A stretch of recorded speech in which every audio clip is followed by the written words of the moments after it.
Good morning. Woo. How about this beautiful day in Houston?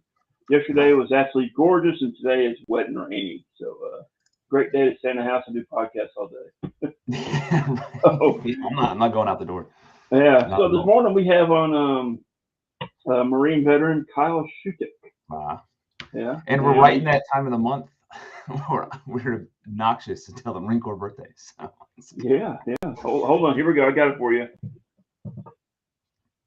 Did you hear that? no, I couldn't. You didn't. Hold on. We'll do that again. Let me turn that up a little bit. Man, I I'm guess just you not couldn't getting hear anything it. on my. No. Oh, I don't know. I got the oorah that pops up every time. Yeah. I want that. I'm gonna get the one of the guy who's playing the Marine Corps hymn, like with the bugle out of his car, and he's like "Semper Fi" and just takes off. It's my favorite video of all time. And like carrying the flag outside of his car window as he just blasts through the intersection. Oh man. You know those flags that people put on the back of their cars Mm-hmm. when they drive down the road? I put those on the back of my truck one time, and I got somewhere and said, "Man, I sure used a lot of gas." I Yeah. cannot believe how much gas those use in your when you pull those in the back of your vehicle. I already get really crappy gas mileage in the Jeep, and then when when I thought about taking the flags and like flying those as we drive places, but yeah, it's a lot of drag on the vehicles. That and I always break them, so I don't do the poles right. But yeah. I actually had a friend of mine that's a First Infantry Division Army guy, and he used to make them for me, and we used to sell them. And we made them nice. to where you have two up, and then one would be down, and you could flip it around, and you could have one up and two down. Yeah. So it was yeah. We sold a lot of those. Yeah, but yeah. Well, let's hear about Kyle Shudik. Well, you're fortunate enough because I, as much of a talker as people make me out to be, it's a little about me and more about what we do. But we can get there. And I like you pulled our graphic too, like I saw the intro, like the wellness wheel that we use. Yeah, I love that thing. Yeah, right there. Really just kind of gets into the story. I think one thing that separates a lot of people from doing anything what they think is exceptional is that you have to have some kind of magnificent story to allow you to do it, right? So you see different organizations or books, and they're all founded on some exceptional example of service, whereas why can't you just be an ordinary dude who had a ordinary career and go out and do good for other people? So yeah, man, I enlisted in the Marine Corps in 2004. I tried that college thing for a little bit. It eventually stuck, by the way, but that was after, and it wasn't for me. So I signed up. So initially, so here's the story. So initially, I wanted to go to the Army, and when I was in high school, and I was like, "Oh, this would be great." I wasn't going to go to the Air Force, which my dad was, but there wasn't a lot going on there. Hindsight 2020, I'll tell you the service that I would have joined if I would have known. And then I was working in construction for a little bit while doing college, and I was going to join the Navy. And as the story goes, so I'm sitting in the recruiting office, and I see one of my best friends just walking down the hallway. And so I was like, "Hey, Chief, hold on a second." And I go in and I asked him, abbreviated story. This happened over a longer period, but I said, "Hey, man, I didn't know you were thinking about joining the military." He's like, "Yeah, man, I'm to join the Marine Corps." I'm like, "I'm going to see what that's about." And that's pretty much how that worked. It wasn't a well thought out plan, but I was communicating with the Marine Corps, did a deployment to Iraq, another one in Afghanistan in 2011. So Iraq was 2006 or 7. Afghanistan was 2011. Got out right when I got home, and then had to figure life out, right? How else this is going to work when you don't have another purpose in which to give yourself to. And so I think that's a lot of things that we run into with people. So I signed, again, the career wasn't exceptional. There's no, lone survivor aspect. There's nothing to that. I think what drew me really to service was just the act of doing something for something bigger than yourself. And,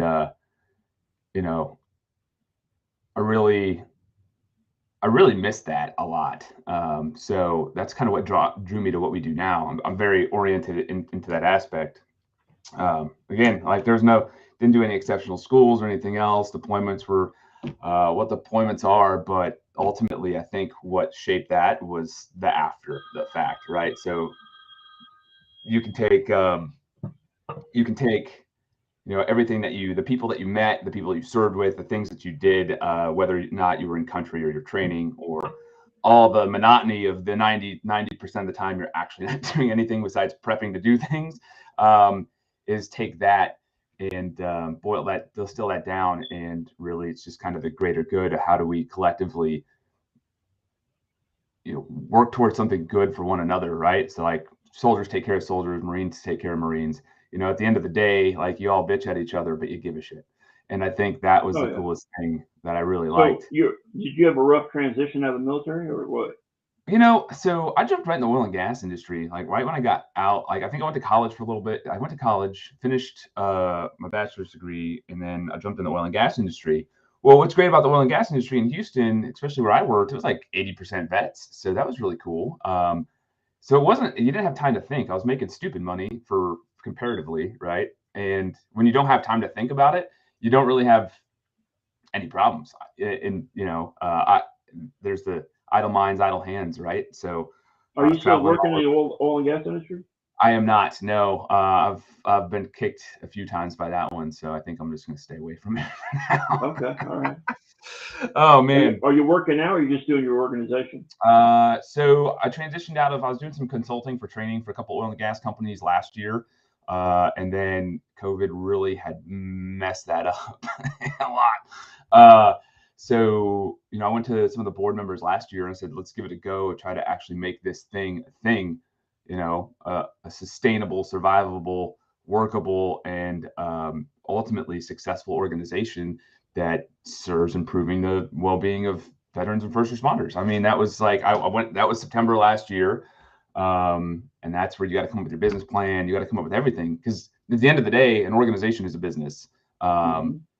I wish it was the vow of poverty and we could do all that thing. Unfortunately, that's just not the case given the society that we live in. It's just not going to happen. It has to be something sustainable. You have to have professionals that know what they're doing to make it work. And in my opinion, the best professionals possible to serve that greater good. So that became my mission October, about a year ago, let's see if we can bring this thing and build it up to something that people usually only dream of. And like anything, it's like any other small business, kind of even like my consulting or some of the small businesses of other board members. It's just it's work. It's you've got to do everything that a regular business would do. So the difference between a nonprofit and regular business is just a tax status. Other than that, our donors are our customers, our clients. So there's what we sell peace of mind to.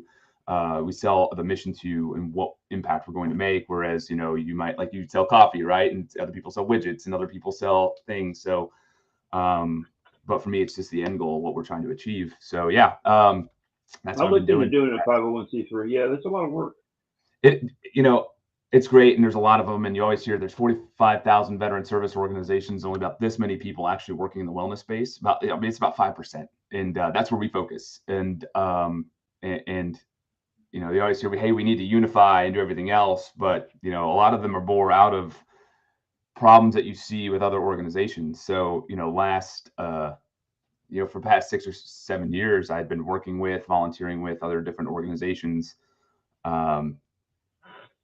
And how do we say this? They're doing great missions on one front, but then the other front, the wellness piece, which is where I like to focus, this just wasn't happening. So like any hard Marine, you're like, well, I'll just go figure out a way to do it myself. And I can't tell you whether or not that was the right decision yet. I feel right now it's the best decision that we've made, especially with the people that we brought along. But it's hard, right? It takes business savvy, and there's a lot of learning in there. So you can take a lot of the things that you've learned from like your military experience, the resiliency, the stick-to-itiveness, the discipline that it takes, having a good team, or for some of you guys would relate, a fire team around. So my board, the people who we bring in, and so it's really, really awesome to be able to translate those skills and see how we can use them elsewhere. And yeah, I've just had a really good time. I've had a good time doing this. Like I'm not been frustrated. I've been frustrated a lot, but I've had a really good time learning. And that's probably one of the first times I've had a good time doing that in a long time. So I'm in a good place, man. I'm in a good So spot. if someone's dealing with PTSD or some mental issues, or they can come see you, and what can they get from you? So you want to put that graphic back up again?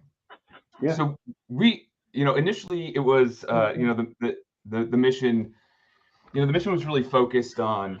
So let's go back because we're like, I like being able to kind of tell this story how it works.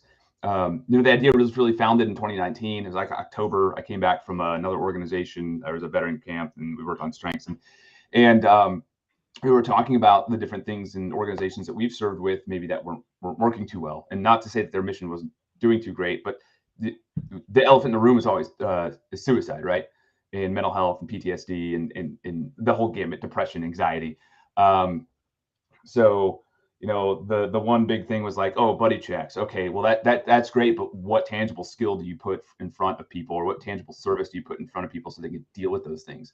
So that was what like Project Zero was born out of. Hey, how can we get together with one another? How can we have conversations with one another? How can we actually build towards that? And so the end goal was like, okay, I say the end goal, but the beginning goal was, how do we get together with other veterans? How do we get together with area first responders? How do we get together with people who are dealing with different traumas? And it could be any amount. Cool. Well, let's just be good towards one another and be able to meet and be able to work through those things and point them to the right direction. Well, ultimately that led to a lot of what we saw was a lack of services that actually would work for veterans that we know, first responders in the community, that's law enforcement, fire, EMS, being accessible, being ready, being cheap enough, being affordable enough, especially if you get in line and you have to wait. There's been different stories, and I'm not here to argue like what, the VA is and isn't. We all have our experiences there, but somebody in crisis or somebody looking for that, and let's say they can't afford it or the cost is a barrier, they should be able to get that. So what we offer, the first would be your mental wellness service, which is cost-free confidential counseling with a licensed counselor in the state of Texas. Now we have 3 that contract with us. We just started that this month. That is real growth, by the way. I'm like super excited for that. By the way, it was pro bono for a while, and that's inconsistent. So we've grown enough where we can do that. And if not, we refer out to other services. So that'd be number one. So if you're looking for somebody to talk to, you're looking for counseling, you're looking for therapy, EMDR, whatever other modality that they offer, really you're just looking for that one connection, then we have that. And the 3 counselors we have experience working in those areas. One came up working with first responders for, it's been over a decade, and another one is an Army veteran, and another one has experience, I believe, through their training working with veterans and first responders. Trying to call off the top of my head, but that's piece number one. So any service that we offer has to align to that wheel in there. Like what wellness activity, what wellness program, what kind of service can we give to you so you can take control, and then you can really start to live optimally. So that's number one. Number 2 is the social aspect. How do we align ourselves socially with other people? How do we foster that social connectivity that's not born in the hall of some building where we're sitting around tables and we're all telling the stories that we usually tell? How can we kind of give back to ourselves and through that give back to other people? So COVID came around, that awesome event that locked us out of everything. And we weren't able to do what we were going to do. So we were going to go in the back country, rent a cabin, get a few veterans together, do some events outdoors. Well, that didn't really work. So we went outdoors, and we took a couple trucks and Jeeps, and we booked it to Colorado with about 4 or 5 different veterans. We bounded through some trails, would camp at night, light a fire, be able to have campfire discussions. And there's a big difference between campfire and bonfire culture. So that's we foster a campfire culture. You can build relationships with the people that are around you. You can pick up on skills that you might otherwise have forgotten that you may have built in your service or you were looking to build. And ultimately, it's something you can give back to yourself, to your friends, and to your family by being able to take them out. So we've seen successes in veterans that have come out that have now they're taking their children's on an event or a camping trip every other month or once a month, or some people every 3 weeks. They're fostering that adventurous spirit. And through that, they have another way to connect with other people they might not have connected with. And I think that's an awesome thing because you just generally don't see that. Look, I love talking about military service and everything else, but I also like growing, and I also like being able to share other things. So you can share the stories about a deployment, or you can share the stories the time you're at, 10,000 feet trying to recover a Jeep that was stuck on a trail with 4 of your friends or your newest friends. And it took us like 4 hours because we were so exhausted from just the altitude, and being able to hang on to those things and to build new memories that are positive. And the other one we offer right now, and we're piloting is our physical wellness, is gym sponsorships. So I don't know about you. I know me that like I've been inactive at periods of times and I don't always feel at my best. And, we talked about this at extent, and this is coming from feedback from people who've interacted with us. Man, I remember when I used to do X whatever fitness, in the military, or, I felt a lot better when I had a regimented schedule. I had other people I could get involved with that. Again, the community aspect. So there's another overlap here. So I had a Marine veteran friend of mine, a guy named Ryan Simonis, who's first sergeant now. I think he's getting ready to retire. Anyway, man, I feel old. But when I first got in the Marine Corps, I started jiu-jitsu. Then I got really inundated in the oil and gas industry. That's a lot of travel, so you don't have time to be regimented anywhere else. Started that again 2 years ago. And before that, I was doing like Orange Theory Fitness, a CrossFit. And along the way, I met some just awesome people who weren't veterans, and maybe they were, but group-based physical activity that you can set your schedule around to, get yourself moving, to up your, your physical readiness for yourself, to up your physical fitness for yourself, to even get involved in the community. So we offer that as a pilot program. So we have 2 martial arts academies that have come on that have opened up space to qualified veterans and first responders. And we're working on a couple fitness places. I know quite a few officers and veterans that are into jiu-jitsu. Hey man, there's nothing like trying to choke your friends for fun. Yeah, but, right. Yeah. And it just doesn't have to be that. Jiu-jitsu, MMA, Muay Thai, judo. For fitness side, places like F45, Orange Theory Fitness, CrossFit, group-based. And it has to be group-based. It's intentional that way because you get to build a community outside of maybe the community that you kind of stuck yourself with. And I've been down that road where I kind of was in this, very shelled in community, like it was just not doing anything with anything other than specific veterans, instead of realizing there's this whole other world that exists outside of that. Like I loved working in an office that was like 80% veterans, but at the same time, it was also an echo chamber. So, disgruntled type. So how do you grow around that? You grow your community in places where you want to grow. And so, and that was really from the feedback. I was doing stuff for myself, and people on the board and the organization were doing stuff for themselves. But, guys were interested. Man, I really wanted to try this, but the cost, maybe it's the cost, right? Maybe they just don't have a place they can go where they're supported. So if they can align with our organization, and then we can also feed them over to another academy or a business that aligns with what we do, it's a real easy conversation to get them involved. And then they're just held accountable by having to go every 2 weeks, twice a week. And then they get their fees reimbursed back to them. I have a co-host that's on the show that he's a retired Army officer, and he owns HTX Fight Camp, and they use boxing and fitness in his group fitness. I am familiar with that one. How am I and familiar? he's got a location in Austin as well. It just opened up, but he does real well with that. And it's not actual boxing, but doing the movements Yeah. and so forth in fitness. Yeah, and then he's on every once in a while, and then I had Coach Cap on that volunteers at Combined Arms downtown, Okay. and he actually is a boxing coach as well. Nice. And It's he's got an event coming up on Veterans Day weekend for boxing too. Oh, awesome. Yeah, we're gonna be out with some vets on Veterans Day weekend, Marine Corps birthday, up in the Panhandle. It's gonna be Yeah. there's so much that's going on. I mean, it's always a great weekend. You can just like pick your poison. Like, what do you want to get involved with on Veterans Day weekend? So I love it when that comes up. But it is. I mean, you build, and it's more than just a skill you build. Like, it's a community around it. I can't really share the picture on here, but there's a group of 7 or 8 of us that regularly go to class together. We started together. We communicate all the time.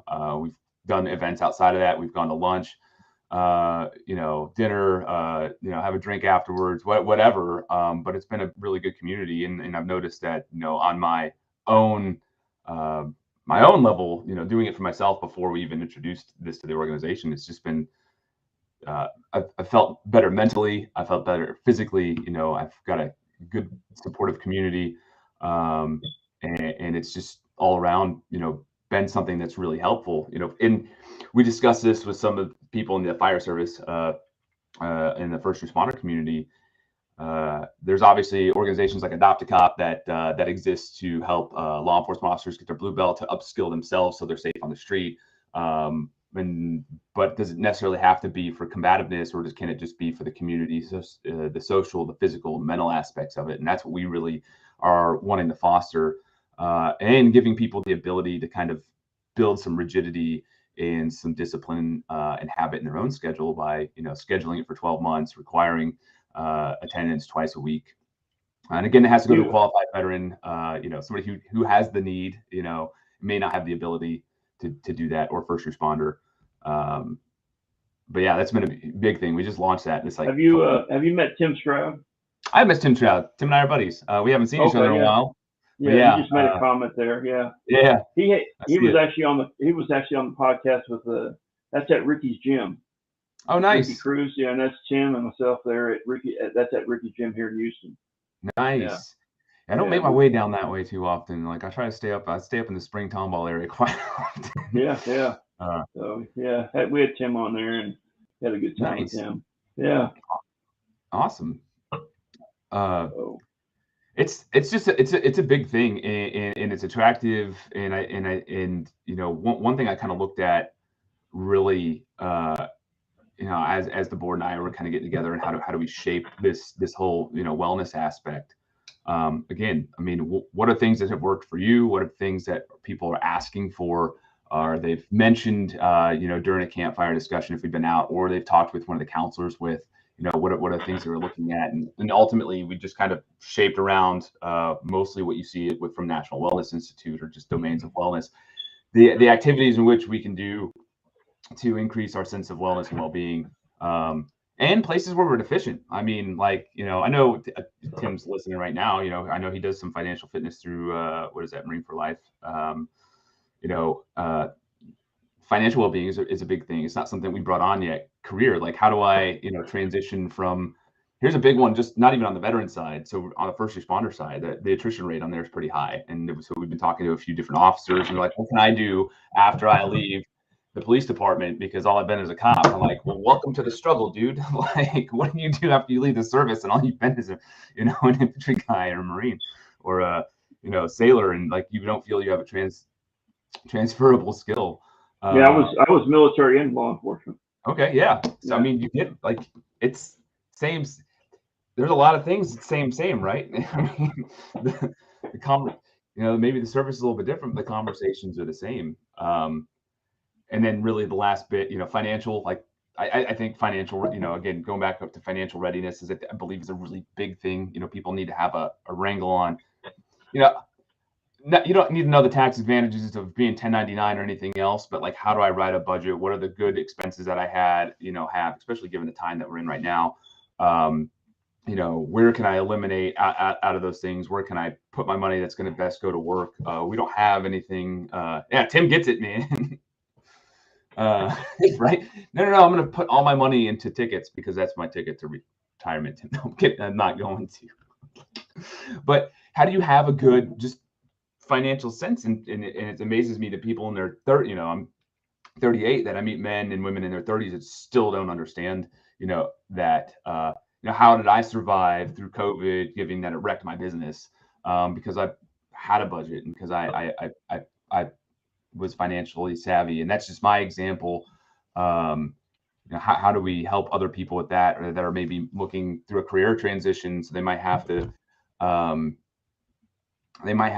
fill that gap for a little while and their finances are a wreck, or people weren't working a couple years ago because we got locked down and maybe they didn't get what is that, pandemic unemployment assistance or whatever that was. So it's a very good thing, and I think money is like one of the number one anxiety driven things, even more so when you're struggling maybe mentally as well, because you might be using that money as a coping mechanism in other places. So wheel kind of fits together. And that's really what we're at the organization, what we're building upon.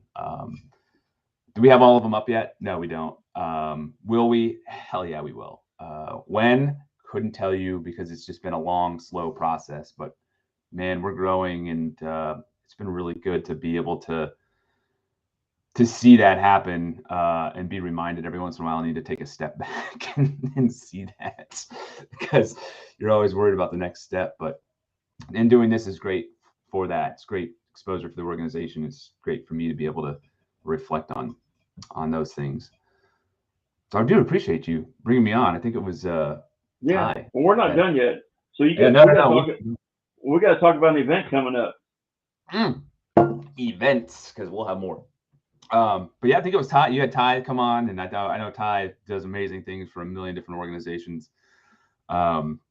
He's been a big supporter of ours. Just a great human being. The dude will do anything for you, and that's hard, especially for somebody like me to bring that up and like say, oh, hey, I'm going to give you some of this thing that I've been working on. But man, he takes the ball and runs with it and doesn't bat an eye. And he'll do anything. He'll do anything to help people be successful. So, man, I was glad to see that you had him on. He said he was going to come on today, possibly. Oh, if he's available. Hey, if you're listening, dude, like, he has a link. I sent him the link, so I don't know. Awesome. Yeah. Yeah. So, how do we drive the mission forward in this organization? We're somewhat grant funded, but a lot of it's doing events. I say somewhat grant funded is we have not received big grants. We've get small pockets of ones here and there to drive specific parts of the mission forward, like mental health. But how do we drive doing outdoor adventure, or we like to call it our adventure therapy? How do we provide scholarships to our sponsorships to people who want to experience, martial arts or group-based fitness? Well, we do events, and so I'm glad you put the graphic on, man. This is I like to say our second annual, but before it was a Jeep show, so now we're expanding in the categories. Up at the VFW in Tomball, right? So post 2427. They've got 6 acres out there, so plenty of room to put a lot of vehicles. Oh yeah, I'll be out there this Saturday, actually. Oh heck yeah! Which event is that? Is that the USO event? No, this is we go to school out there on once a month. Oh, that's right. Yeah. For the Rescue for PTSD. Yeah, Bailey and I'll be out there. Heck yeah, man! They've supported us too. Like, I'm all for. I've got a couple friends. I've got service dogs from them. I mean, it's a great cause. Yeah. Oh man, beautiful. Yeah. So yeah, good girl. Yeah, we'll be out there this Saturday. Awesome. Yeah, I forgot that they do the training out there on Saturday. I think the weekend that we're doing it, they're not out there, which is kind of, I kind of like them to be out there just so people could, meet other awesome organizations. So I mean, there's so many that are out there, but there's a few that are that you really are close to. And but yeah, so we'll have this event. We've got 3 awesome awards. The awards are going to be like, they're going to be, there's not your little trophy that you get the car on top of it. So we've got some pretty cool awards that are coming out that we've designed for that. The team that's been working on this has been absolutely amazing. We had to reschedule the event due to conflict in scheduling November 19th. And since we've moved it, it's been great to see this grow. But yeah, so we're going to be out there from 9 to 2. Obviously, you can kind of stroll in as you want to. I think the registration ends around 1 o'clock where judging is going to happen. And then right after that, we'll give out awards. There's going to be some silent auction, a couple live raffles, a 50-50 with a couple other things. Obviously, the bunker is going to be open, so any drink services that go through the bunker gives back to the VFW as well, which I think is amazing. We got a couple different food vendors, food trucks, I believe, that are going to be coming out. And one thing I'm looking for is a bounce house place that we can partner with on there and get an obstacle course, because every time we go to the car show, my kids know are what interested. Marines need when they're out partying. Yeah, they got to have a bounce house. I need one. Yes. And then the so kids is are the like, car show going to be in the parking lot or in the field in the back? So we're gonna have the stage. We'll have music. I got live acoustic country, I believe, in the back. I'm gonna set them up from 10 to 2. We have a DJ that should be setting up from in that time too, can help MC the event. And then the car show will be the flat part in the front plus the parking lot. So any of the guys that want and gals don't want to put their really nice vehicle into the grass, which is, you've been out there, it's like flat and hard packed. They can you want to have a live podcast that morning to advertise it? Let's go. Yeah, we can. Yeah, I'll come out there and set up on it. Yeah, I can set up under that porch up front. You can do that, or we'll have a couple different tents that are out there. So you've talked to Matt. We got your 6. I think we're gonna set up his 10 by 20, and I'm gonna use Matt. Now I'm gonna use the other half for registration, buddy. So if you're listening, we'll be able to do that. So we'll have a couple, different vendors that are out there. Honda, Tomball should be able to set up. They're a event sponsor.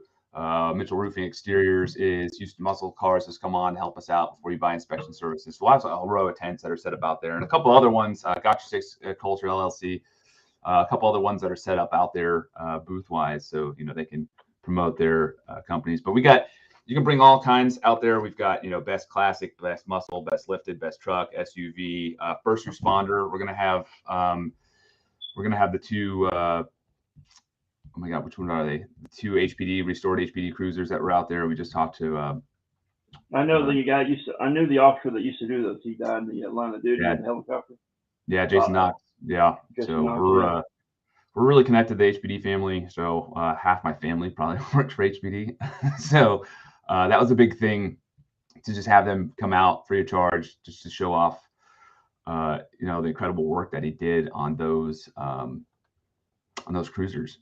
And I know his wife keeps him going, and anything we can do to help do that, help bring awareness to that, and bring those out, and tell his story, and also have just a good side and good showing of the first responder community as well, because it's another half of what we serve with the organization. So, we're looking for a couple other agencies to get out there. I know we talked to Precinct 4 about getting the high water out there, and some stuff for the kids to look at and play on. Some of the old cars they're just not interested in. They want all the fun stuff with the whirly lights, and just like my Jeep is just not interesting to them. It's just they like all the flashy vehicles, and so we're trying to. You got a plain old Jeep?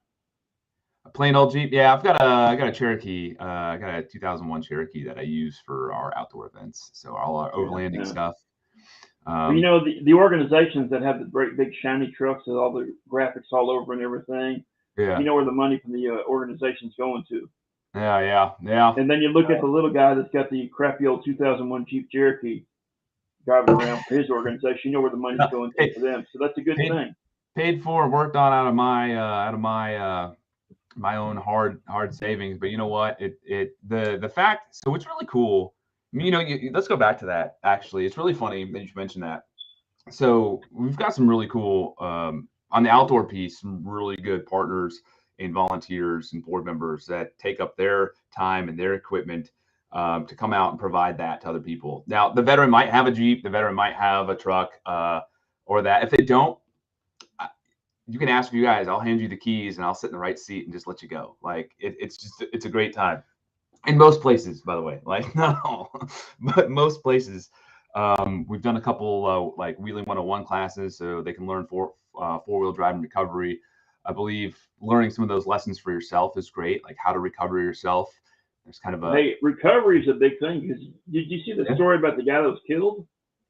which Doing one? recovery? Yeah, I know. Had the chain come flying through his windshield and killed him. Oh yeah, they hitched Yeah. onto a drop hitch. Yeah, that's not a good recovery Yeah. point. And the So ball went right through. That was horrible. not all hitches are made for being pulled out with. That's a fact. No, especially snatching either. Like you just can't. And so, but I think there's a lot of. So what's really cool with a lot of the outdoor stuff is that there's a lot of lessons to be learned in there too. Yeah. We're really big on self-reliance and self-determination. Now, don't get me wrong. Like I've been the guy where you call in the morning and late at night, but I think some of those lessons translate to you can do some of this stuff on your own, and you can, the subtle message that pops up in conversations is, hey, sometimes I keep the flag behind me. Sometimes nobody's coming. And some of those lessons pop up, and that doesn't mean we don't embrace and support our participants. Because we absolutely love everybody that comes out. We've had really good times and conversations, and we've had heartaches out in the middle of nowhere that turned into a really good story and a really good learning lesson.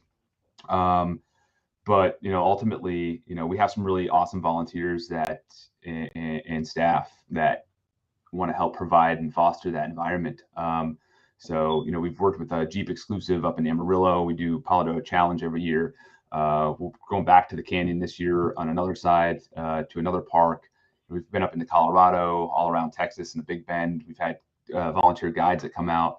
The other adventure part we do shark fishing with Sharks Templar, and another that's a first responder owned fishing or guide service.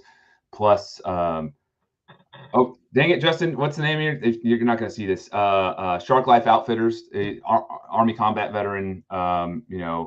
Who's down there fishing, lives in Bolivar, fishing every day. Growing up, we had a house in Sea Island, West Galveston Island. Oh yeah. We'd go down to the beach at night and go shark fishing. Oh yeah, that's what. Dude, and we pop up a generator and we get the lights going so we can see. And we put all poles on the beach, and to get our baits out past the third sandbar, we'd swim. Oh, we'd have the leader in one hand, and we'd be pulling with the other with fins on, in the dark, swimming out there. And the last time I did it, I felt a piece of sandpaper run up against the side of my body. Yep. And that was the last time I did it. Then we got a little blow-up boat. This is before people had kayaks or anything, Yeah. And then we got a little dinghy we started using then, but that's how we did it. Yeah. So for efficiency, now they're droning baits out. Depending, like if you go to Pins, which is Padre Island National Seashore, you can't. You can't launch bait. You can't fly it out. You got to kayak it out. So, Glenn and Justin do a bang up job on that. It's we have a good time. We'll camp on the beach if we can. If we're in Bolivar, we've had a couple houses donated to us to use. We cook really good food. We have really good stories. Have a campfire on the beach. Fish until your heart's content. You could be fishing for bait, or a red, or I think we caught it. We tagged a red last time, and then I think we caught like 5 or 6 sharks last time. And that was just introduced to me by one of the officers that we've worked with, and he said, "Hey, I know a guy that does this," and I said, "Let's go. Why not? How do you rebuild a sense of adventure and your ability to do things?" And now guys are like going every couple of weeks on their own, like, "Hey, I want to get into saltwater fishing or fishing." It's a gift, right? Like if you're able to experience some different events that you haven't done before, and you're like, "I really like this, and this makes me feel good." Like your well-being is subjective to things that make you feel good and to things that can grow you. Like everybody, it used to be there was this whole like growth movement of like reading books and everything else. And don't get me wrong, I have a bookshelf to my left of stuff that I've read, but I got really tired of, investigating myself for the longest time. And I was like, why don't we just go out and do some rad shit? That was the conversation we had over a whiskey. And like, why don't we do that? Like, so that was how we grew that part of the organization. Hey, real quick, a buddy of mine just popped up on there, Jeff Gonzalez. Do you know him? That's Lone Star Warrior Outpost, right? Yeah.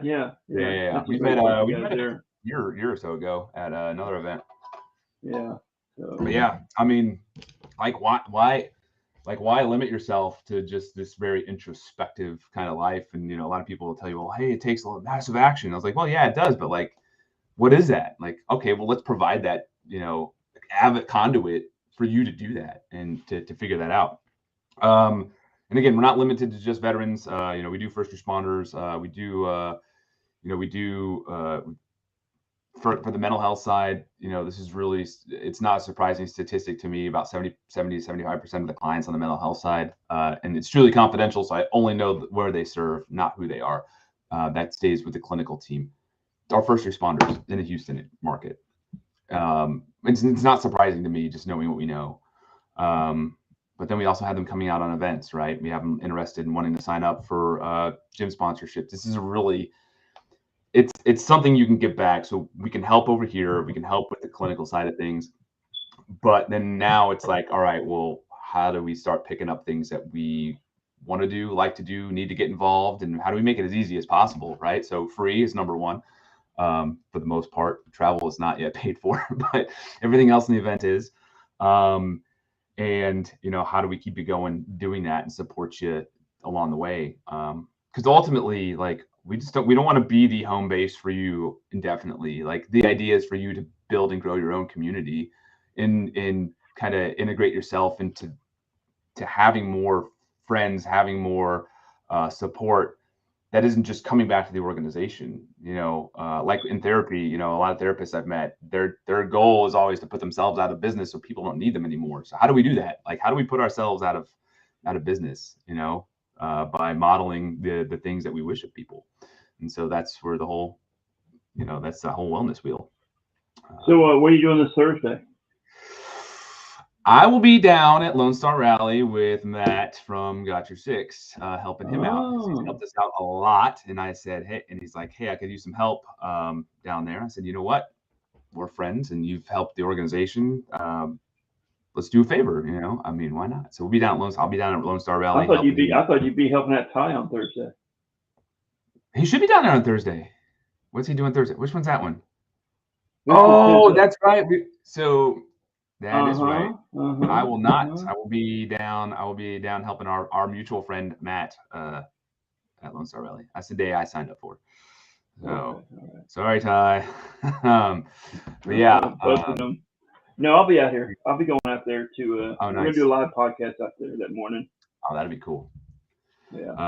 I know we put up a donation link for that through the organization as well. I don't know how much traction we've gained off of that. We try to post as much as we can. I don't spend a lot of my time on social media. I try not to, but it's a necessary thing for us. And that comes from someone that answers his Facebook messages right away. Yeah, my messages do ding. My text and Facebook Messenger ding right off the bat because I don't know who it could be. Like, hey, we got an event coming up and a sponsor emailing or texting me. That's the only thing I don't like. I try to give myself some space on that, but this is a busy time of year for everybody. There's a lot of fundraisers going on. There's a lot of events going on. Of course, Veterans Day, my birthday. The weather, of course. Yeah, the weather is. Yeah. Besides today is usually pretty beautiful out. So, but yeah, we do that. For what we do. You probably got the whole gist of it. You got the whole gamut of where we're trying to grow, and ultimately, for going back for me and for the other people who've been involved, it's more about what can we give to the other people that and what we've experienced. Like, how can we find something that we were looking for at one point in time, and that's where a lot of things are grown out of. But ultimately, what we've experienced. There's been several organizations that I've worked with, and everybody kind of goes through and it's like it was recently actually, so are you familiar with Vincent Vargas, Rocco Vargas, the guy who's he's a actor now, like he's a veteran, Army veteran, and he had a live the other day and I was interacting with him on that one. He's a very accessible kind of guy. He's in the Mayans like show now. Just really cool to watch that guy grow from doing like videos on YouTube to being representing veterans as an actor in Hollywood. But he talks a lot about a lot of things, and there was a conversation about like veteran suicide that came up, and like, hey, how do we stop this thing? And he goes, that seems to always be the conversation, but we're not leaning towards the things that do that. And like he said, it's the wellness. And I went like this, like in my chair, and I was texting a buddy of mine. I was like, hey, like I think we're on the right path here. But it is, it's, how do we activate ourselves? How do we kind of move towards the resources to be proactive for ourselves, take control of our mental health by seeing somebody, it's a hard thing to do. I absolutely understand it. It took me a while to do it too, and friends of mine to take a while to do, become active and engaged again, and ultimately kind of do things for ourselves so that then we can do things for other people. Because for a while I myself and a few other people I was involved with, we were very much just service oriented, but we didn't do a lot of sales for our stuff. It's a lot of stuff for ourselves, excuse me. And the minute that you start turning that around and you start really kind of paying attention to yourself, it enables you to then kind of be this, like, I don't know, example to others, like, hey man, I'm doing things this way. And it's not just like me, there's a whole bunch of people in the community. Tim's an example too, I mean, he teaches the finance side of that stuff, but you also have to kind of emulate those things as well. And so I'm not saying you have to be perfect in it, but we see that the proactiveness is by taking care of those different areas, understanding, like, are you satisfied in the work that you do? Is your transition into those things? There's organization. My buddy Charlie, you had Charlie on, Charlie Bischoff, who works for Next Stop. He helps veterans transition to amazing careers. Taking advantage of those services is an amazing thing. If you're trying to do it alone and you don't know what to do, like, you're not going to be happy. But if you have somebody supporting you in that, and you can get into a career that you can relate to and transition or translate your skills to. So I think that's where we really have to take a whole hold of that. You have to be open to it, but we keep on doing these different, like, social events as if they're, and by social events, don't get me wrong, I love going to the different things. We have the SciChamp military monument over here. It's by a park that I go take my kids and walk at, and that's a great thing. But, like, I can only tell those stories for so long, and I can only go to those events for so long and honor service for so long before I've got to move myself in a direction that's positive and growing forward. Not that that isn't positive, but, like, how long can we sit there and kind of relate over these things that we've done? And we can relate over that as people for our experience in being veterans, but, like, how do we take that and then keep ourselves going so we don't get sucked down into this, like, pit of Bailey. Yeah. Sounds like my dog when she had 4 legs. Now she's got 3, but so she doesn't get into anything now. Well, did you just hear me yelling at Bailey? Yeah. Oh, you did? I thought I turned off my mic. She was hitting the table with her leg. I mean, hitting the table with her table leg with her tail. Yeah. But that's been a big thing, and that's a lot of the conversations with people that we meet and other organizations is like, how do we get a hold of this? And it's like, well, help people be well, right? Help them figure out the things that they want to do and help them support them in the things that are going to help them feel a lot better about themselves. And again, I'm not against any of the other things. It's just for so long, like, there's got to be more substance. And I love going down, going up to the VFW and doing the things up there. There's other organizations, we'll have different Memorial Day events, but it almost seems like, my experience and the people that kind of have come with us is like, we were looking for a lot more for ourselves and for others. And this was kind of the way that we addressed that. So awesome co-host. Look at that. She usually comes right at about 45 minutes. She usually gets up and comes over and sees me during the podcast. Yeah. So good time marker. But so if someone wants to get a hold of you or get in touch with Project Zero, what do they got to do? Easy. So you can go to the website you see scrolling across the bottom, projzero.com. So some people ask that question, like you're not a requirement to have .org or .com or .co or whatever for that. That was the domain that was available and easier to type. We're revamping a couple of those pages, but at the very bottom, you can just say, hey, it's a quick, this is my name, this is my email, this is what I'm looking for. So if it's for counseling, you can say, hey, I'm looking for that. That gets forwarded from, which email is that one? It gets forwarded to an email to the counseling team, and then they'll dissect that from there. If they're looking to get involved in an event, there is an events calendar on there. We're publishing the outdoor event calendar, hopefully this month. We're just finalizing some dates when we're all available for each event. We're going to have like 10 or 11 this year. Man, that's and if they're looking to get involved into the gym sponsor, it's the same thing. You just type in the memo, I'm interested in doing this. That's a good one. You can go to our Facebook, which is just the Project Zero. You can go to our Instagram, which is PROJZERO_adventure. All the outdoor stuff really hits on Instagram a little bit better. And then obviously our email is info@projzero.com. That goes to the whole team. So anybody who's involved can answer that email there for whatever you're looking for. We're not ashamed to partner with other organizations if we can't provide a service to you. So, if you're looking for more growth resources and you're looking to find out who you are, there's an organization in Georgia that I would, and a couple of people might be familiar with this, that I'd send you off. I just got back from a family camp with them. I still rely on services from some of the organizations because I can't, we're all still working, on ourselves. And so we did a veteran family camp, which is really great. If the counseling resources that we don't have absolutely work out for you, we do total wellness. So we take the responsibility to help you find what you need. And we try to do that in the most expeditious fashion. I'm pretty available, so I'll work on it as hard as I can.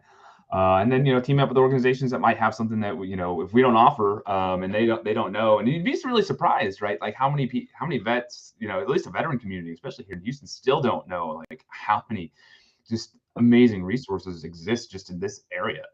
Especially our Vietnam veterans, a lot of those guys they're not aware of it. They just aren't. Oh no, not at all. No, not at all. So I meet them all the time, and I talk to them about it and so forth to see how we can help them. Oh yeah. And so we're happy to be able to do that. And again, the biggest thing we can do is just kind of band together. You've got organizations like Combined Arms that are down to the house, a bunch of different organizations as well. We referred people down there because maybe they need. No, I do John as well. Smith. I mean, I post this up all the time about Veteran Crisis Line and and those are big things too. Those are big things too. I mean, like 988 you can call now. There's the other crisis line. Oh my God, I don't have the other one posted. The one from Camp Hope, I believe they have the internal crisis line. I don't have it memorized. There's a lot of information to memorize, but it exists, and it's still amazing to me. Like people, I post it up all the time while I'm on here. Yeah, gotta get the word out. If you're feeling, honestly, I know friends that are success stories from that, right? Like it's just they needed something right then, and maybe somebody wasn't available, but somebody there was. We've had that with something we've been working on the law enforcement side, is working with the Houston Officer Peer Assistance, which is a similar line. And then how do we refer them? You said the peer group? Houston Officer Peer Assistance. So on the law enforcement side, that's with Tim. Tim, yeah. Yeah, I know him. I just work for HPD too. Okay. So so my father-in-law's there, my brother-in-law, my sister-in-law are all in there, and so when we started this up, we got a lot of advice from him and a couple other officers that we knew. But it's a great service. So how do we turn that into action? Okay, man, like cool, we got here. What else do you need? That's a big question. Like, what else do you need, right? And then I'm looking for a counselor. Hey, here's an amazing organization that can help you with counseling. Are you related to Tim Whitaker? I am not related to Tim Whitaker. Okay. No, he's just a friend of my brother-in-law, and of course my father-in-law has been there for 30 years. So, where's your father-in-law work? Northeast. Oh, Northeast. Okay. Yeah. So he's I don't know. We're contemplating that retirement thing. I guess that 30-year mark is when guys start to do that. My best friend, he's a Marine. He's a Marine. He works down in Burglary Theft Division. Okay. And I think he's got 33 years on now. But he's got a daughter at A&M. And he's like, I got to keep working. I got to pay those bills. I got to work those extra. He works every Astros game, every football game, and he's like, yeah. But it's a good. It's just a good. It's another good area we've just been able to reach into, and people we've been able to get connected with. We're connected with a couple people down at HPOU as well. So they've been supporters. I'd like to be able to tell you exactly that we've had officers from HPD. I can't tell you that because I don't track that information. That's tracked. I can't stress that enough. Like confidentiality is such a huge key for a lot of people, whether or not you're a veteran or a active first responder. But a lot of them are afraid it's going to affect their careers. there should be something coming out today. We're damn it, on social media. I'll find it real quick. We get a lot of feedback, one takes from people. You know, they do surveys pre, during, and post working with us, and you know, one guy was told to get counseling, or gal. Couldn't tell you. This is a law enforcement. I know that category. But let me see where it's at. There it is, right there. You know, hey, I agreed to therapy in order to keep my job. I mean, you know, that's tough, you know, or, you know, maybe it might affect somewhere else, or they think it might affect their performance on a job. Whereas, you know, hey, it's skill building, and it's taking different perspectives, and, you know, opening up the way you think about yourself and other, you know,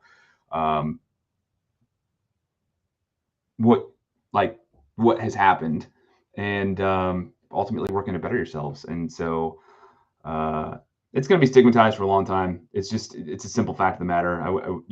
I try to be as blunt as that as possible, but I think it's a great thing when they can start to do that. And we're starting to see a lot more agencies open up to that as well. Obviously, veterans have been opening up to that for a little bit more. You know, we've been kind of in this realm for the past 20 years, you know, where it's hard to think it's been that long, but, you know, where it's become more and more acceptable and less stigmatized, but there's still barriers to break in that. So what can we put in front of people that is going to make that barrier just a little bit less cool? You can give a fake name if you want to. You don't have to put your insurance in there. You don't have to pay a dime. You know, if you're looking for long-term therapy, then we get to that point, and then we assess the situation. But this is, you know, for somebody who's dealing with something right now. It's been great. It's been successful. We've seen over 50 clients since we started a year ago, and we're now getting to the point where we have therapists that are, you know, contracting with us, which is, man, like, I never thought I'd be excited for that. Like, you know, like, hey, we're paying people, but they're doing a bang up job, you know, and it's great to see the people they're working with. But yeah, and again, anybody who's looking for that can go to the website. They can take a look. You know, they can take a look there. Obviously, if you're in crisis, you're a veteran, call the crisis lines. There's COP line. There's 988 for the Veterans Crisis Line. There's the other one that I don't have the graphic for that one. You know, 838-255. Is it? That's the first responder crisis line, isn't it? Or that's just that's for veterans, yeah. Yeah. And then dial 988 and press 1. Yeah. Or text 838-255. You know. So we then you just have the regular suicide prevention, you know, lifeline, which is, it's just great to see these things that are out there, and then also places that offer a next step, and you know, and it's huge. It's just a huge thing, and it's a huge undertaking for a lot of us that are in this area. And you know, I mean, I think anybody who's commented on here, has listened, or works in that area, know that just the mission doesn't stop, and you know, we all kind of got to keep growing, keep doing what we do, ultimately to just really make a difference, you know, to help people improve. So it's just, everyone wants to feel good, man. Like, everyone wants to kind of get past this hump, and you know, unfortunately, there's always, you know, this kind of movement, but there should be things that you can be things that you can use and hold on to, and that's what we aim to really do. Hey, you know Todd Young? Todd Young. That sounds familiar, but He's with Houston Police Family Support Unit. He's retired HPD. Okay. He's gonna. I think he always gets the cars from Bobby Knox's family to take out to the events too. Yeah. Patrol vehicles. Yeah. So I don't know if he'll bring one out to that jury event or not, but he's done it before. I know we're getting both we're getting the Whale, the 96 Caprice, and the box. That one's coming out. I'm hoping that I'm working for Tomball Professional Firefighter Association coming out, but that day, like a little like right before our event, is the Tomball holiday parade. So we're gonna get some traffic coming over once those cars are done over there, coming over. Yeah. That's good. Yeah. But you know, I mean, it's just, yeah, it's like, just how can we show up and support? You know, like I said, Houston Muscle Cars are showing out. There's a couple other organizations that'll roll up in their vehicles, and hopefully some of the Jeep clubs show out. You know, my family. You know Heather Herlong Stevens? Sounds familiar. She's one of my co-hosts too. She does reporting on Montgomery County Veteran News. Oh, nice. and she's a president of Blue Star Moms from Montgomery County, Spring Okay. Creek area. Yeah, but she does a lot of car shows. She has an events business and she does car shows and such. Awesome. Yeah. Is that the one that they do the cars and connections like up on Town Square or whatever it is in the Woodlands? No, that's not it. Now that she does a big one in Tomball, I know that. Okay. Yeah. I know there's a monthly one that happens up in the Woodlands that we've been kind of invited to. It's just, we're spread thin. I got a board member in Oklahoma. I got another couple of volunteers in Lubbock and Amarillo, and like we're all over the place. We're not just Houston centric. We're not a volunteer organization. So we have to pick and choose our events really well. Yeah. So when you have your event, we come out. I'll see if I can get people from the rest of PTSD out, or I'll see if I can just get a banner to hang up, and I'll be out there at Bailey that day. Yeah, absolutely. Yeah. So, anybody who's looking to register a car on there, registration is $25. That gets you entry into competing for best of show, VFW choice. We're going to let the VFW choose their vehicle. Our organization gets to choose theirs. We've got different classes, I think 8 different classes. Then, of course, our top 10. So we can pick out any of the top 10 that are going to be out there. We still have title sponsorships available. Those are $1,000, and that's a VIP entry. Your car, your solo banner on the stage. The stage out there is humongous, by the way. Yeah. And then event sponsors. There's still some trophy sponsors that are available. So but depending on when we get those will probably go on the banner because awards we're kind of going all out on the awards this year, at least for look and feel, and so you have something to tell a story about. And then we have different booth sponsors that are out there, but I'll give you all the information, the different, you can go to the Facebook event, we'll link you to there. There's a lot of opportunity. I'm expecting, we did like 30, 40 just the Jeeps alone. I think we did last year, and that was up at Honor Cafe, which, that lot is really small. Yeah. Oh, they got a little tiny lot. Yeah. But they got the parking lot across the street that can use though. Yeah. We spilled over to some traffic in that one. They were parking along the street too. And then, but this one just opened up to different classes. And I know, it's just fun to see everybody's like their projects and what they work on and like keep themselves not just occupied with, but like really engaged with, it's the same thing like I do with my Jeep, I'm always tweaking, but it's like Legos for grownups, so I've got a good friend of mine who's got a Jeep shop here by my house. Twisted Metal Concepts. If you ever need any Jeep, that's Seth that owns that, right? Yeah, Seth. I've been to his shop a couple times, a couple years ago. Yeah. He's big into hiring veterans to work for him. He's got he's got an Army Ranger combat vet working for him right now. He's nice. A really good guy. There's another shop, so I will say that. So if you're up in the Tomball area who's been looking for experienced techs and trying to hire techs, SOS Motorsports, owned by Matt and Amy Smith. They all are. They want to. Her son's a Marine, so she's really passionate about it. She supports us. Her and her husband support us. And honestly, it's the same thing. It's like any shop, right? You come in, try out, bring your tools and whatnot. But they got business for days. I was just over there, and they were talking with them just about the show coming up, and if you're interested in that, and that's something you want to do, they're all about supporting that and giving people another career or continuing their career. They've been looking to change shops, and there's quite a few that are around the area, and they get to play with fun toys every day. Come on, the vet working for Seth right now, he's just doing it for something to do. Yeah. Like 3 or 4 days a week he works, and that's it, because he's on a 100% disability. He's quite messed up, physically, but he just enjoys working on cars. Good. Yeah. I honestly, the more and more you look at it, it's like, and sometimes you hear that, like, people just knock the things that you do. It's like, dude, if it gives you a good vibe and you feel good about it and you feel like you're growing in some area, like, go for it, man. Like, just do it. Like, you want to get into bow hunting, or you shooting bows, shooting guns, building cars, like, if it fills you up and it keeps your hands busy, because I'm a big thing on idle. I am, like, it's just being bored or not fulfilled is can be dangerous. That's what Jeff Gonzalez, right, doing the Lone Star, people going playing softball. That's a cool thing. Like, you have something to get engaged with, and you're busy. Whether you build model cars or you paint. Warriors and Art's really cool program like that. Just I was talking to a counselor. I used to teach veterans in my shop how to do knife and leather work. I can't do that's a cool And skill. I'm actually I had to shut down my shop because of my health and so forth. I had a big hole in my leg. In fact, I'm still going to wound care center since January. I got to go again tomorrow, but I still have a little bitty hole in my leg. But I am going to look for a spot to reopen, start building the Patriot knife again. I don't know if you're familiar with the Patriot knife that I used to build.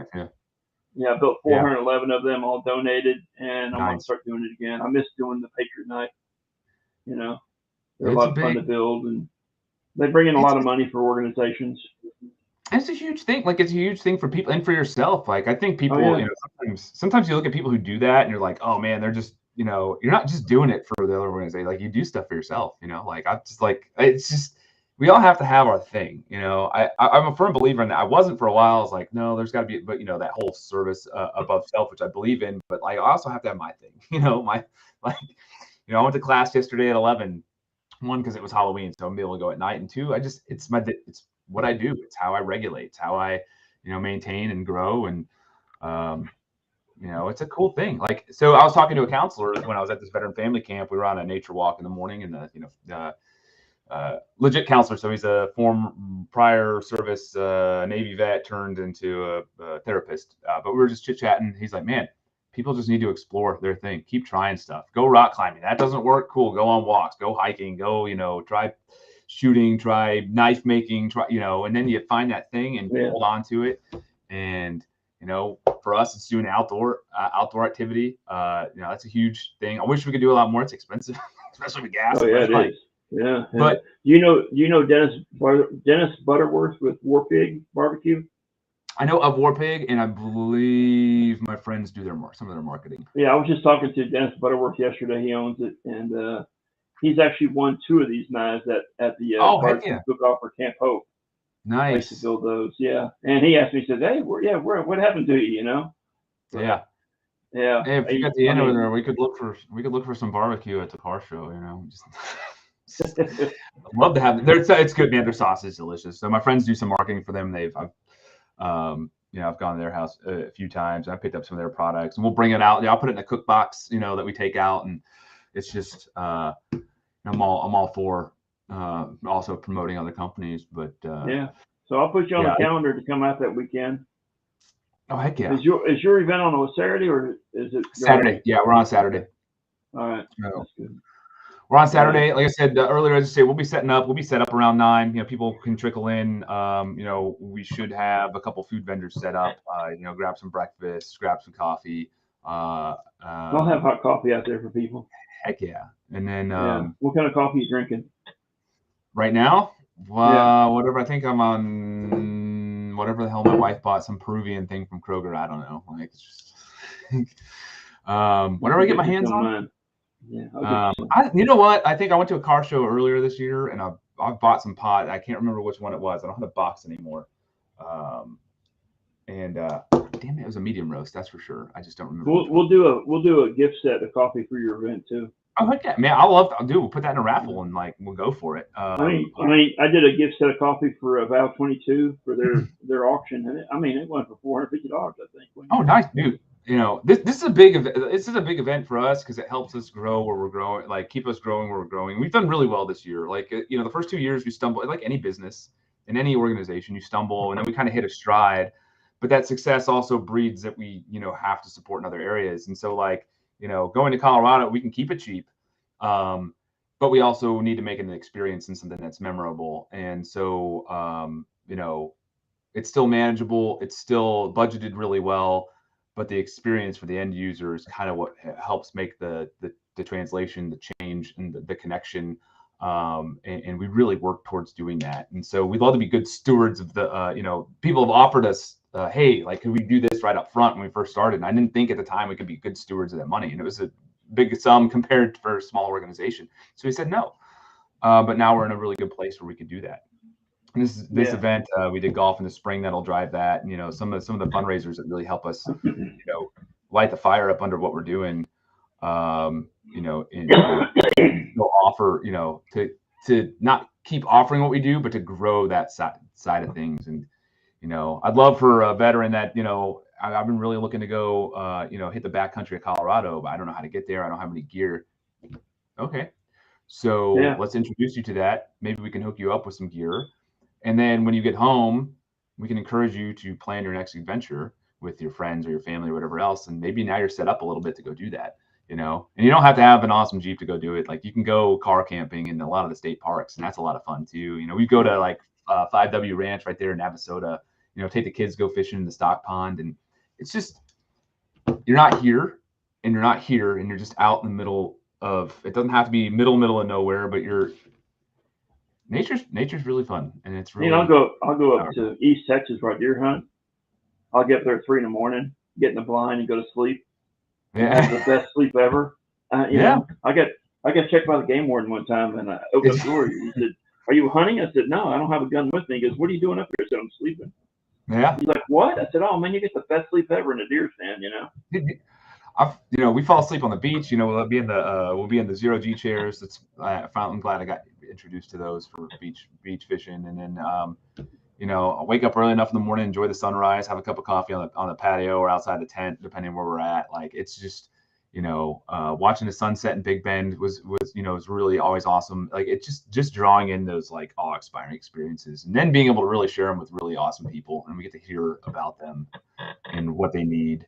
Dude, you can't replace any of that. I need to go get on a Zoom call in about 10 minutes here. Me too. And then I've got another podcast at noon today with Robin Phoenix Johnson. There she is right there. She's a comic. She's with Best Brigade Medicine. She'll be on at noontime today here in Houston. I'll stream that. I'm gonna be Yeah, she's hilarious. She is absolutely hilarious. So she'll be on today. And man, you keep busy. yeah. Today we're busy. Yeah. So I appreciate you coming on. I appreciate you inviting us. And then we'll see you on your event on the 19th. Oh yeah, that'll be a good one. Real quick, I gotta bring up this real quick. Captain Coach Cap, he's got his Veteran Day weekend event coming up. Oh, nice. A boxing event. If you want to go out to that, that's coming up.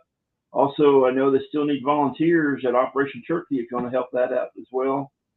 We'll be out there on the 23rd for the Turkey Tailgate with hot coffee for everyone at the location on Spring Branch on Campbell Road at the American Legion Post with Hector Garon. But there's 3 other sites in the area, Katy, Pearland, and then North Main and so forth. You can go out and help out as well. So that's a big event coming up. So, and then of course we have Kyle's a car show coming up. And then this Thursday, Bailey and I'll be heading out to Tomball for this event with Ty. Yeah, USO Hair Packaging event. And then that afternoon, he's got a concert going on from 4:30 to 7:30. But we'll only be out there in the morning because we got to do some work too. I got to pick up some coffee beans that day and work. So, well, we appreciate you coming on, Kyle. Dude, I just appreciate the invite. So I know Ty had texted me, and then you messaged me, and I'm like, yeah, what? Like, let's go. And then this day actually worked out really well for us. So moving to Tuesday was great. So no, I appreciate it. I really appreciate you. Let me speak about the organization, like what we're trying to do. That's always where my conversation goes. Like I like telling my end of things, but ultimately it's how do we get here and what we're doing, and like that's my focus. And more opportunity we get to spread that, the more grateful I am to people who allow us to do that. So really, man, like thank you. You're welcome. All right, man. We thank you for coming on. I have one last thing I got to do. I always bring this up at the end of the podcast. Never let them be forgotten. And once again, Kyle, thanks for coming on. Bye-bye. All right. Thank you.